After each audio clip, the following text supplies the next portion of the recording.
Bonjour et bienvenue sur le plateau des 24 heures chrono de l'International. Nous partons à Osaka, une ville portuaire au bord du Pacifique. C'est la troisième plus grande ville du Japon et elle se situe à 1 heure d'avion de Tokyo et sur l'île de Honshu, l'île principale du pays. Osaka signifie en japonais grande pente et son château reste l'un des plus grands monuments historiques de la région.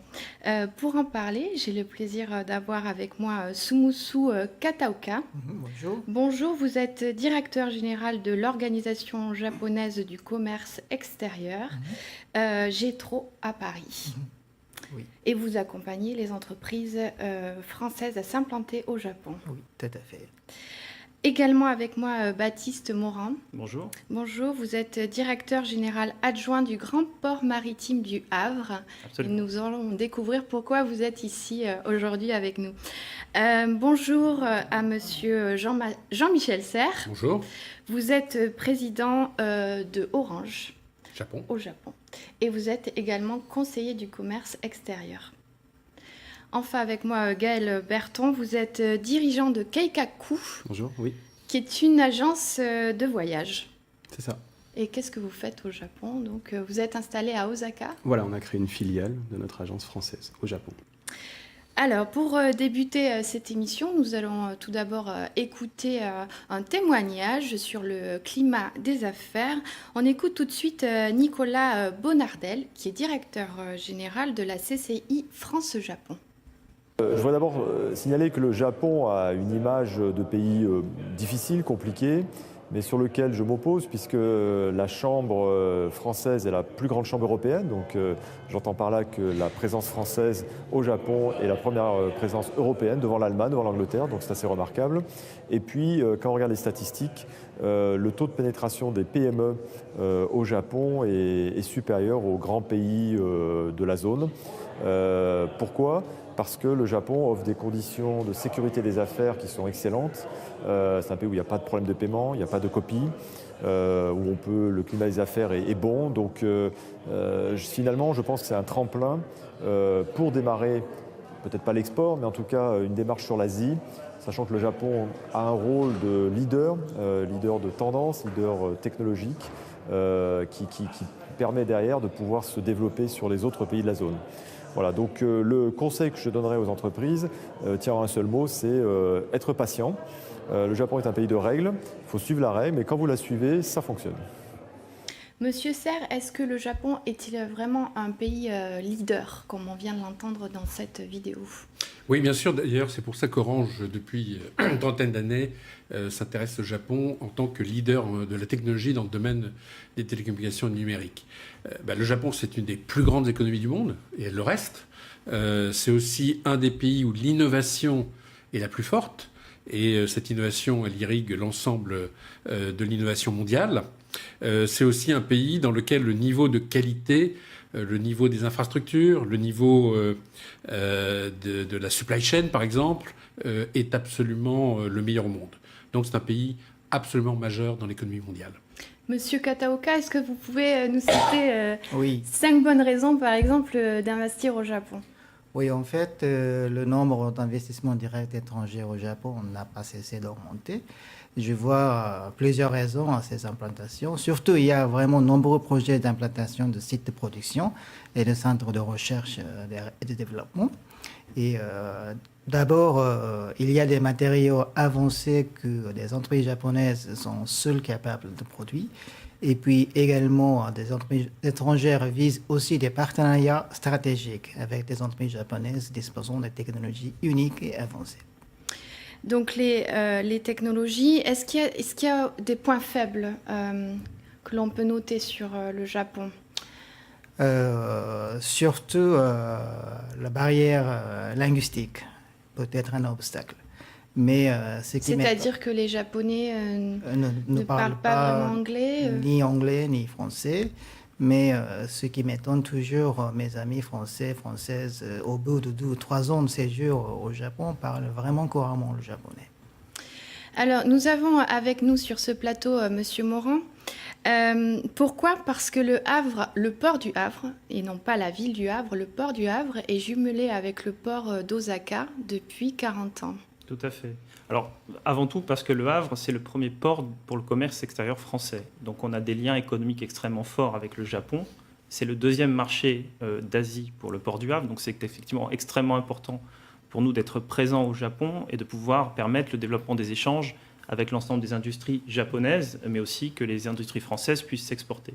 Donc, c'est effectivement une caractéristique particulière du port du Havre d'être depuis 40 ans jumelé avec le port d'Osaka. Donc, c'est le fruit d'un dialogue diplomatique entre ports et qui continue de prospérer. Le port d'Osaka, par exemple, a fêté ses 150 ans l'an dernier et a invité les représentants du port du Havre et de l'Alliance Aropa, Le Havre-Rouen-Paris, qui est l'alliance commerciale dans laquelle nous vendons la marque portuaire à l'étranger, a fêté ses 150 ans avec le port d'Osaka. Donc ce sont des liens très forts que nous avons tissés avec le port d'Osaka et qui nous permettent d'avoir une présence au Japon consolidée et réelle.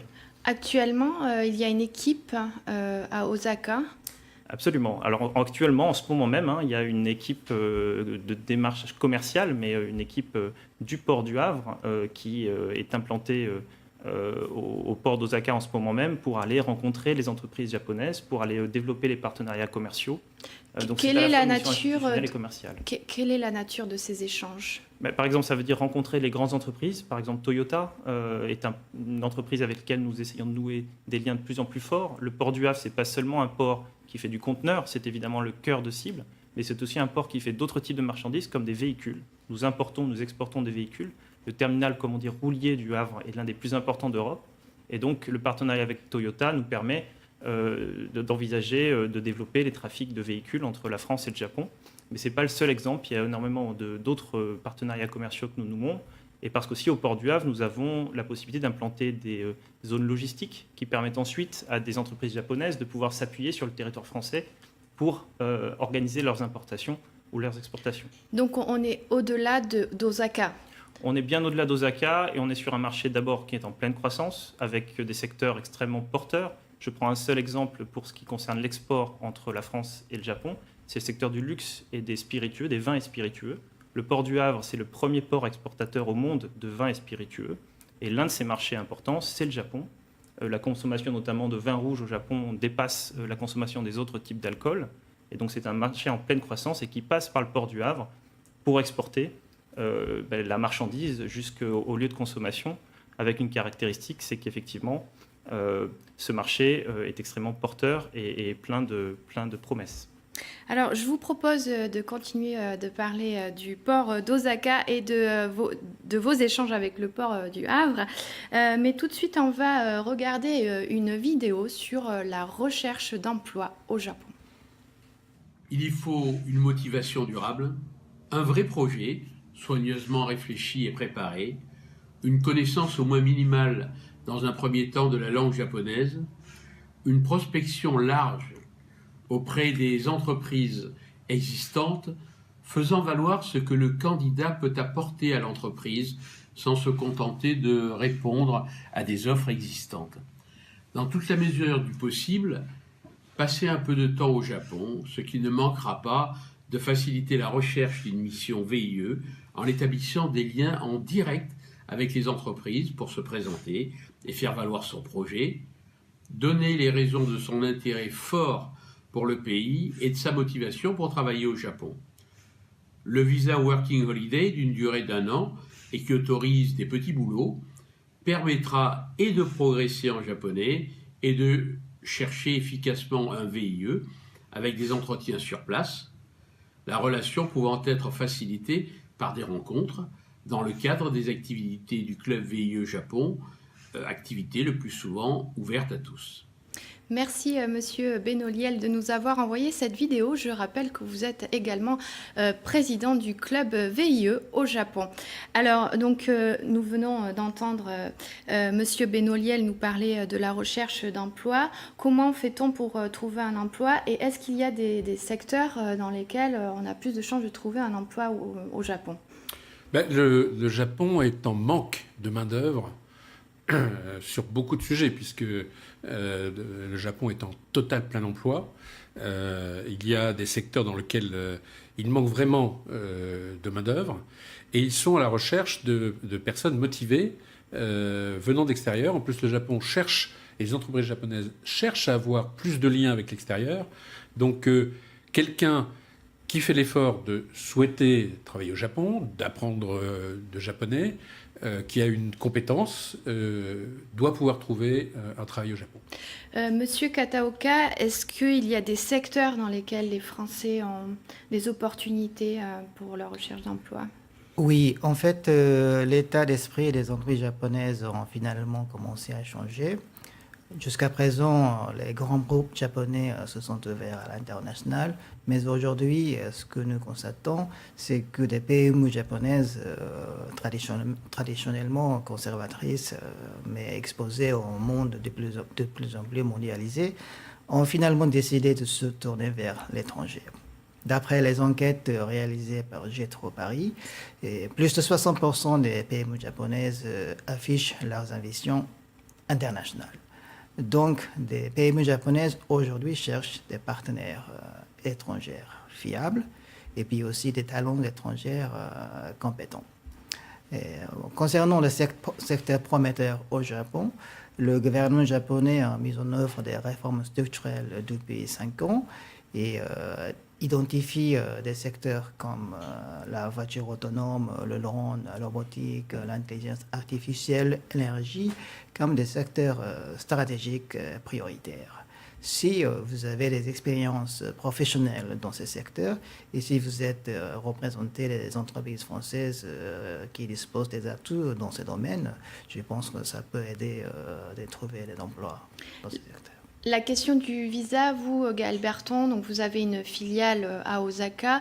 Est-ce que ça a été compliqué pour vous d'obtenir les papiers? Alors moi, à titre personnel, je ne suis pas concerné. C'est mon directeur de filiale du coup qui a eu à faire cette procédure. Donc ça nécessite quand même un certain respect d'un certain nombre de process. C'est assez long. Comme on le disait tout à l'heure, c'est vrai que c'est quelque chose qui se met en place si on a la volonté et puis qu'on respecte les engagements qui sont demandés. Alors, ce n'est pas forcément à la portée de tous. Après, il y a différents types de visas avec des difficultés progressives d'obtention. Mais dans le cas du visa de travail, je pense que ça reste quelque chose, si on a les compétences et puis que une société qui nous soutient, ça reste quelque chose d'accessible. Monsieur Morand, le port du Havre possède un représentant sur place à Osaka. Oui.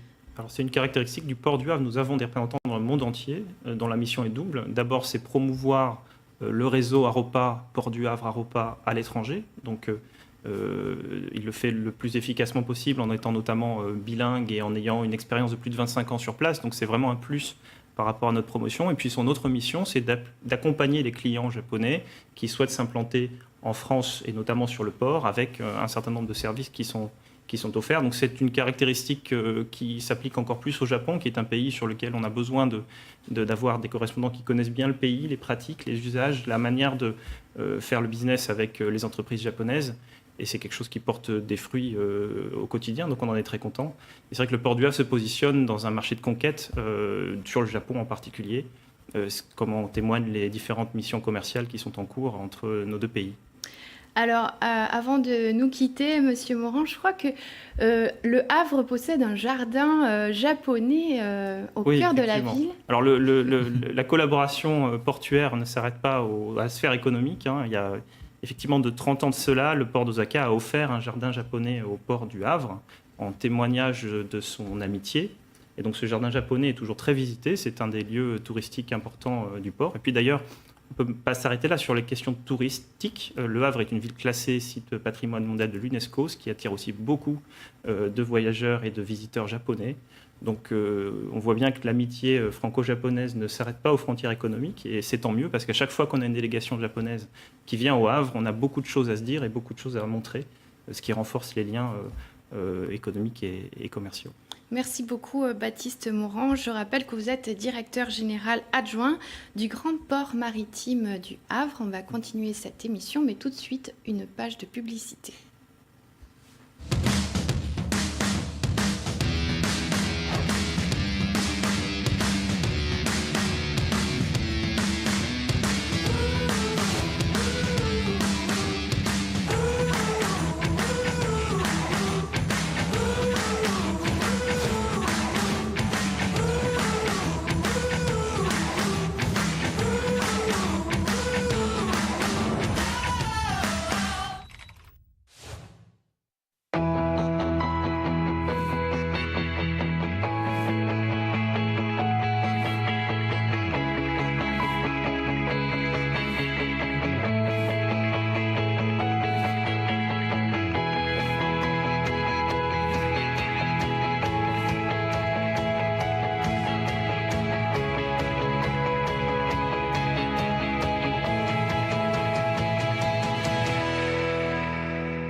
De retour sur le plateau des 24 heures chrono de l'International, nous sommes à Osaka au Japon et je rappelle que vous pouvez nous suivre sur les réseaux sociaux et sur Twitter. J'ai le plaisir d'accueillir sur ce plateau Camille Crémades. Bonjour. Bonjour, vous avez vécu au Japon pendant 5 ans. C'est ça. Je crois que vous y avez fait beaucoup de choses. Oui, pas mal de petits boulots à droite à gauche, en entreprise japonaise, tout ça. Vous allez nous raconter tout ce que vous y avez vécu. Monsieur Berton, vous avez donc cette filiale à Osaka. On parlait tout à l'heure du visa, de la représentation. Quel est le rôle de cette filiale exactement pour vous à Osaka? Pourquoi c'est important de l'avoir? Alors pour nous, vraiment le rôle d'une filiale, c'est vraiment de faire un pont entre notre agence française et évidemment le pays que l'on distribue, parce qu'on est spécialiste du Japon. Donc l'intérêt pour nous d'avoir une filiale, c'est de pouvoir renforcer nos partenariats avec des entreprises japonaises d'une part, parce que c'est vrai qu'il est plus difficile pour les entreprises japonaises de travailler avec des entreprises étrangères. Ça tend à changer, comme on le disait, mais c'est encore parfois un petit peu compliqué. Donc c'est un facilitateur pour nous d'avoir l'équivalent d'une SARL en fait, au Japon. Et puis d'autre part, ça nous permet de salarier progressivement les personnes avec lesquelles on travaille.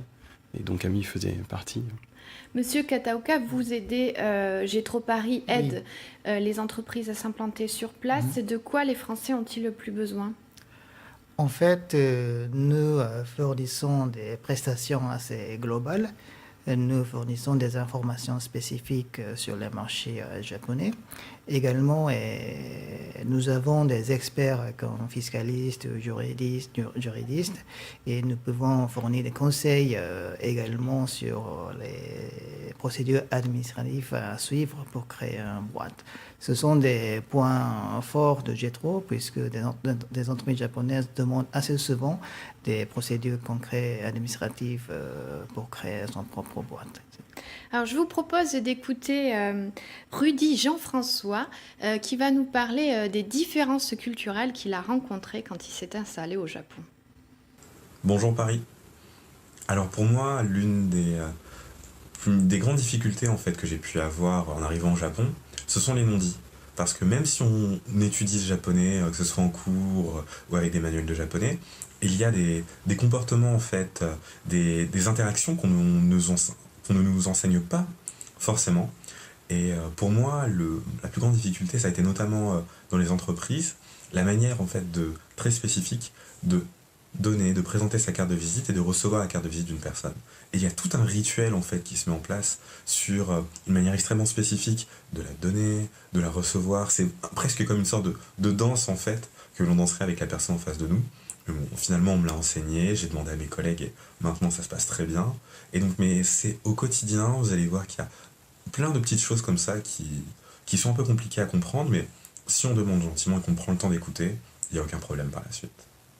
Camille Crémades, ce témoignage vous fait sourire? Vous avez rencontré la même expérience? Vous avez eu cette même expérience? Oui, mais je pense que tous les Français ou tous les étrangers, notamment les Occidentaux qui s'installent au Japon, ont le même problème.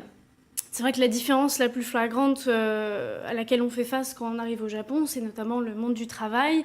Et c'est du coup les entreprises à la japonaise et travailler à la japonaise. Et ce qui veut dire que la langue déjà qu'on a apprise, c'est pas le même niveau, c'est un niveau de politesse au-dessus. Et en plus de ça, c'est très codifié. C'est-à-dire qu'il y a des procédures à respecter. Il y a énormément d'étapes à maîtriser avant de pouvoir faire partie d'un meeting, d'un rendez-vous professionnel sans se tromper, sans faire d'erreur. Vous avez une anecdote? Ça m'est arrivé souvent de mettre un peu les pieds dans le plat, comme on dit, et effectivement, il m'arrivait en rendez-vous professionnel avec des clients où on est allé boire un verre après, et moi j'ai trinqué très franchement avec les clients de manière très française, et au final, je me suis retrouvée un peu mal à l'aise quand un collègue m'a dit « Attention, au Japon, on trinque vis-à-vis de son statut, donc on ne met pas le verre à la même hauteur que le client, on se met un petit peu en dessous, on n'est pas aussi jovial, on reste un peu plus en retrait. » Et du coup, je me suis sentie un peu mal à l'aise, mais bon, une fois passé, ça va. Monsieur Serre, vous avez également des anecdotes Oui, alors tout ceci est totalement vrai, mais je pense que le Japon change beaucoup, notamment quand il veut faire des partenariats. Et je pense que finalement, mis à part la langue, qui est un sujet compliqué, si on a une attitude respectueuse vis-à-vis de son partenaire, si on arrive à l'heure, si on respecte ses engagements, si on fait ce qu'on a dit, si on est professionnel, eh bien, beaucoup de choses se passent très très bien. Donc, c'est vrai qu'il faut apprendre un certain nombre de choses spécifiques au Japon, mais d'abord, il faut respecter les fondamentaux, c'est-à-dire être professionnel et être respectueux. Ça aide énormément. Monsieur Kataoka, vous êtes japonais. Oui. Évidemment, il y a différentes approches entre la France et le Japon. Donc, il faut bien connaître cette approche à la japonaise. Une fois habitué, ce sera plus facile et plus rapide. Est-ce qu'il y a des différences entre Osaka et Tokyo, par exemple? Oui, je suis de Tokyo. Je ne connais pas très bien Osaka, mais on dit que les gens d'Osaka sont beaucoup plus directs, beaucoup plus agressifs que les gens de Tokyo. Donc, il faut vraiment être direct sur le sujet à Osaka. Monsieur Berton, est-ce que votre représentant sur place a des anecdotes, vous parle de certaines difficultés aussi qu'il a pu rencontrer? Oui, alors, pas forcément lié à Osaka, pardon, lié effectivement plutôt au fonctionnement japonais dont on parlait. Typiquement, nous, on a dû se constituer un stock de Wi-Fi portatif. Et pour les payer, du coup, puisqu'on était une entreprise étrangère, on a dû les payer en liquide. Donc là, la somme était de 4 millions de yens à peu près, ce qui fait un peu plus de 30 000 euros. Ça, c'est une spécificité un petit peu japonaise qui nous a un petit peu surpris, mais bon, finalement, on s'y est plié et puis tout s'est bien passé. Donc la confiance est très importante. Oui. C'est-à-dire que la parole vaut plus que l'écrit, c'est ça ou... Alors, le Japon, finalement, je vais peut-être choqué, mais c'est finalement un pays assez facile pour travailler. Ok, il y a plein de difficultés mais inversement, c'est un pays dans lequel, une fois que la confiance est établie, elle est pour longtemps. Vous pouvez compter sur vos clients pour ne pas vous lâcher au dernier moment parce qu'il y a un autre fournisseur qui vient avec 2% de moins. Ils sont prêts à accepter vos difficultés si vous êtes transparent, si vous expliquez pourquoi. Donc il y a beaucoup de points qui sont extrêmement confortables et reposants. Donc il faut admettre cette espèce d'investissement de départ, d'être au top, professionnel. Vraiment, quand on est au Japon, on ne peut pas se permettre de faire de l'à peu près. Et même un côté presque maniaque, excusez-moi, mais dans la présentation des objets. C'est-à-dire que même si l'objet est très bon, si par exemple, la boîte est un peu écornée, pour un Japonais, ça ne va pas. C'est un signe de non-qualité. Donc ça, il faut l'admettre, comprendre. Donc c'est pas facile. Mais inversement, une fois que vous êtes au Japon, c'est pour ça que j'insiste beaucoup, les bonnes entreprises françaises à y venir, c'est pour longtemps, les risques sont faibles, et c'est un grand confort, et ça peut durer 30 ans. Alors on va retourner voir Frédéric Benoliel qui nous parle de sécurité. Bonjour Paris. Si l'on met à part bien évidemment le risque de catastrophes naturelles telles que Fukushima, le Japon est clairement le pays du monde numéro 1 au plan de la sécurité. Tous les services fonctionnent avec la plus grande efficacité. La propreté fait partie du quotidien et la courtoisie est sans faille. Monsieur Kataoka, le séisme de 2011 donc s'est passé dans le nord-est de l'archipel. Est-ce que la population se prépare au risque de catastrophes naturelles? Est-ce que c'est un vrai sujet? Oui, en fait, le séisme, le tremblement de terre est la vie quotidienne. Donc, les Japonais sont plutôt habitués. Et bien sûr, on stocke la nourriture comme les bouteilles d'eau, etc. Mais ça fait partie de la vie quotidienne. Hormis les possibilités de catastrophes naturelles, Camille Crébades, qu'est-ce que vous pouvez dire au niveau de la qualité de vie au Japon? Il fait bon vivre au Japon. Donc il n'y a pas de problème de sécurité. Alors au niveau de la sécurité, je pense qu'on est plutôt bien loti au Japon. De toute façon, les taux de crime sont quand même relativement bas. En tant que femme, on peut se balader à peu près à n'importe quelle heure, habillée comme on veut, dans n'importe quel quartier. En général, il ne nous arrivera pas grand-chose. Après, je pense que les chiffres sont un petit peu bas par rapport à ça, parce que c'est très tabou, on n'en parle pas. Les jeunes femmes vont peut-être pas forcément dire ce qui se passe vraiment, mais c'est vrai qu'au niveau, au quotidien, on se sent plutôt en sécurité. Il y a juste effectivement les catastrophes naturelles où quand on est réveillé à 3 heures du matin dans son lit, c'est jamais très agréable. Mais c'est vrai qu'on se sent plutôt à l'aise, tout est toujours très propre. Et il y a surtout aussi le concept de vol n'existe quasiment pas au Japon. Pour eux, c'est un peu une notion saugrenue. Donc du coup, on ne risque pas de se faire voler son téléphone, son portefeuille, ni quoi que ce soit. Gaëlle Berton, au niveau des activités sur place, je vous pose la question, puisque votre agence est spécialisée dans les voyages. Qu'est-ce que l'on peut faire à Osaka ? Alors, nous, Osaka fait partie de nos destinations demandées par les touristes étrangers, notamment dans le cadre des accompagnements touristiques que l'on propose sur Keikaku. Osaka, c'est une ville un petit peu particulière au Japon, parce que, comme on le disait, elle est un petit peu occidentalisée par rapport à Tokyo notamment. Elle bénéficie aussi de sa proximité avec Kyoto, qui est une ville qui est extrêmement demandée sur le plan touristique. Donc il y a évidemment beaucoup d'activités à faire. C'est une ville où on a beaucoup de divertissement. On a 2 grands pôles d'activités qui sont Umeda au nord et Namba au sud, et dans lesquels on peut faire énormément de choses diverses et variées, liées au Japon ou en provenance de l'Occident. Le contraste entre traditionnel et modernité, vous l'avez ressenti ? Oui, et c'est ce qui plaît en général le plus aux étrangers, hein. C'est le fait que le Japon soit un pays moderne, qu'il évolue et se développe de plus en plus, surtout sur les 20 dernières années, de manière formidable. Mais il garde quand même ses traditions très proches, et on les voit en se baladant dans les rues d'Osaka, dans les rues de Tokyo, ces grands bâtiments modernes avec les entreprises, et au milieu on a un petit temple ou un petit sanctuaire où on va faire sa prière entre midi et 2. Et du coup, ce contraste entre les deux est très très intéressant, et c'est ce qui fascine souvent les touristes étrangers. Je vous propose de faire une page de publicité et puis on se retrouve juste après pour parler de logement à Osaka.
Sur le plateau des 24 heures chrono de l'International, nous sommes à Osaka et nous allons parler de logement. Camille Crémades, quelles sont les démarches administratives qu'il faut faire pour trouver un logement ? Alors, les démarches administratives sont plutôt simples. Il faut juste aller s'enregistrer à la mairie de l'endroit où on habite. Après, il est relativement simple de trouver un logement au Japon puisque tout s'est développé au niveau des agences immobilières internationales où ça parle anglais, où on réduit un maximum les procédures qui peuvent être un peu complexes. Et notamment, on retrouve à Tokyo ce qu'on a un petit peu moins à Osaka, ce qui facilite d'ailleurs l'accessibilité au logement à Osaka, c'est ce reiking qui est un frais de gratitude, de remerciement qu'on donnait fut une certaine époque, surtout quand c'était nécessaire, qu'on donnait au propriétaire pour qu'il accepte notre dossier et nous donner un logement. Et ce frais-là commence à disparaître de plus en plus puisqu'il n'est plus aussi nécessaire qu'avant et on le retrouve un petit peu moins à Osaka qu'à Tokyo. Monsieur Kataoka, à Osaka, c'est moins cher qu'à Tokyo ? Oui, les prix du logement sont carrément moins chers à Osaka qu'à Tokyo. les prix de logement professionnel est à peu près à 60% de celui des prix à Tokyo. Et puis, il en va de même pour le logement personnel. Pas de difficultés particulières, ce qui n'est pas forcément le cas pour le système de soins. Oui, effectivement. Alors, le système de soins est relativement similaire à celui de la France, sauf que on ne va pas dans un cabinet de médecin, on va à l'hôpital ou à la clinique. Donc, c'est un petit peu différent, on n'a pas forcément l'habitude. Et c'est vrai que les docteurs japonais ne sont pas très précis. On vous dit à peu près ce que vous avez certains symptômes, on vous donne les médicaments qui correspondent, mais ils vont pas trop se mouiller, ils vont pas trop vous dire exactement ce que vous avez parce qu'ils n'en sont pas sûrs, ils préfèrent pas avoir de soucis plus tard. Vous avez eu quelques problèmes Alors, j'en ai eu beaucoup, mais c'est vrai que l'anecdote qui me revient le plus souvent, c'est j'ai amené une amie à l'hôpital parce qu'elle avait une grosse migraine. Ça faisait plus de 24 heures, donc du coup, on l'a amenée. Ils lui ont fait passer un scanner, etc. Et quand on a demandé au médecin qu'est-ce qui se passe, qu'est-ce qu'elle a, ils nous ont dit on ne sait pas, sûrement une migraine, mais elle peut aussi avoir une méningite. Alors du coup, nous, on s'est retrouvés un petit peu à l'aise. Oui, une méningite, ben, on peut lui faire une ponction lombaire et voir si elle a une méningite, mais si on fait mal la ponction lombaire, elle risque de perdre ses jambes. Et j'ai dit au médecin, oui, mais nous, on fait quoi? Ben, c'est à vous de décider. Mais on ne peut pas décider pour notre amie qui est sous perfusion, c'est pas possible. Ils nous ont dit, bah, c'est à vous de voir. À vous de prendre le risque. Du coup, on s'est retrouvé un peu embêtés. Monsieur Serre, vous avez eu ce... Je voudrais d'abord dire que le système de santé japonais est extrêmement performant. Hein. C'est ça qu'il faut quand même retenir. Je veux dire, il est d'un très très haut niveau. Je crois qu'elle n'est pas d'accord avec vous. Mais... Si, il est d'un très très haut niveau. Enfin, je veux dire, d'un point de vue... Mais il y a une difficulté de communication avec les médecins japonais, clair, parce que c'est compliqué pour eux. Et deuxièmement, la morphologie des Japonais n'est vraiment pas la même que celle des Européens. Ça veut dire que le dosage des médicaments n'est pas le même, le dosage des anesthésiques n'est pas le même, le niveau de fièvre n'est pas le même. Un Japonais, 37,5, c'est déjà une grosse fièvre, alors que pour un Européen, c'est pas grand-chose. Voilà, donc ça crée des tas de difficultés, mais dans un contexte dans lequel le niveau... par exemple, de médecine du travail est absolument incroyable, et le niveau de la qualité des équipements et du système de santé est quand même de très très haut niveau. Il faut tout de même être prévenu. Je vous propose d'aller voir les élèves du lycée français international de Kyoto qui nous ont envoyé une petite vidéo.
Bonjour Paris, nous voici devant le lycée français international de Kyoto, le LFIK, qui a été créé voici 20 ans. Nous venons d'inaugurer notre lycée qui compte maintenant 140 élèves de la maternelle jusqu'à la classe de terminale. C'est un établissement qui augmente en taille et dont la coopération entre les plus petits et les plus grands est très importante et se fait jour après jour. En plus de cette coopération entre élèves, on y développe les langues, la langue japonaise, la langue anglaise et bien évidemment la langue française.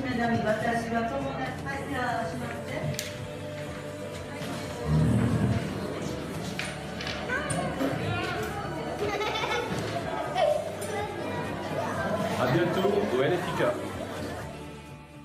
Merci beaucoup aux élèves du lycée français de Kyoto de nous avoir envoyé cette vidéo, lycée qui fait partie du réseau de l'AEFE. Monsieur Kataoka, quelles sont les possibilités de scolarité pour les Français qui s'installent à Osaka? Donc on vient de voir qu'il y a un lycée français à Kyoto. Oui. À Osaka, quelles sont les possibilités pour les Français? En fait, l'éducation est un des handicaps majeurs pour les ressortissants étrangers au Japon. Et conscient de ce fait, le gouvernement actuel est en train d'améliorer la situation en affichant des objectifs chiffrés, etc. Et puis, des réglementations pour créer des écoles internationales est aussi envisagé. Donc, j'espère qu'il y aura davantage des écoles internationales dans la région d'Osaka, au Kansai, etc. Donc l'appel est lancé à améliorer ce secteur. Camille Crémades, vous avez fait des études supérieures au Japon? Alors moi j'ai travaillé dans une université au Japon et c'est vrai que c'est pas l'éducation n'est pas du tout la même chose dans le sens où les entreprises japonaises en général préfèrent avoir des étudiants avec beaucoup de potentiel mais qui n'ont pas...